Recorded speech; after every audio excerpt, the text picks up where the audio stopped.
Play store থেকে ক্যাপকাটের latest version কিভাবে download করবেন। এই যে দেখুন, এখন হচ্ছে এই যে লেটেস্ট ভার্সনটা রয়েছে ক্যাপকাটের, এইটা আপনাদের ইনস্টল করতে পারছেন না, সমস্যা হচ্ছে। তো এই ভিডিওতে দেখাবো ক্যাপকাটের লেটেস্ট ভার্সনটা কিভাবে ইনস্টল করতে হয়। তাহলে চলুন ভিডিওটা স্টার্ট করি।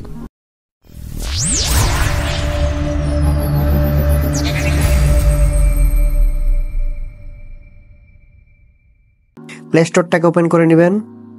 এখানে সার্চ করব পাওয়ার ভিপিএন, ইনস্টল করে নেবেন।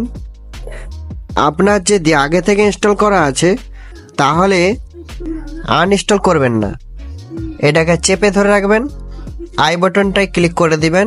এখানে স্টোরেজে ক্লিক করবেন, এখানে ক্লিক করে ক্লিয়ার ক্যাচ এবং অল ক্লিয়ার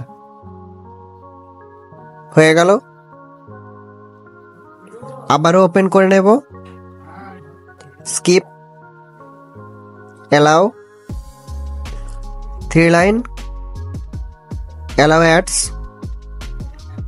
নোটিফিকেশন অন, উপরের দিকে scroll, Google play service, Google play store, back,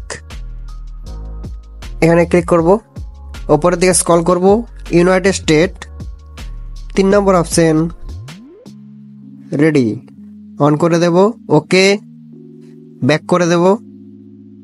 এখানে কানেক্ট হবে, কানেক্ট হয়ে গেল। অ্যাড আসলে কেটে দিতে হবে, কেটে দিলাম, কানেক্ট হয়ে গেল। প্লে স্টোরে চলে আসবো,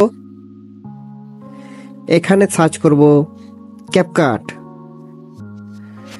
ক্যাপকাট লিখতেই ক্যাপকাট কিন্তু চলে এসেছে, আমার ইনস্টল করা রয়েছে তার জন্য ওপেন দেখাচ্ছে। আপনাদের যদি সার্চ করলে না আসে কি করবেন, এইখানে ইমেলটাকে চেঞ্জ করবেন। নতুন যদি ইমেল থাকে তাহলে এখানে লগ ইন করবেন, যদি না থাকে তাহলে একটা নতুন ইমেল খুলবেন, তারপরে এখানে লগ ইন করবেন, তারপরে সেই ইমেলে সার্চ করে দেখবেন চলে আসবে, তারপরে এখানে ইনস্টল করে নিতে পারবেন।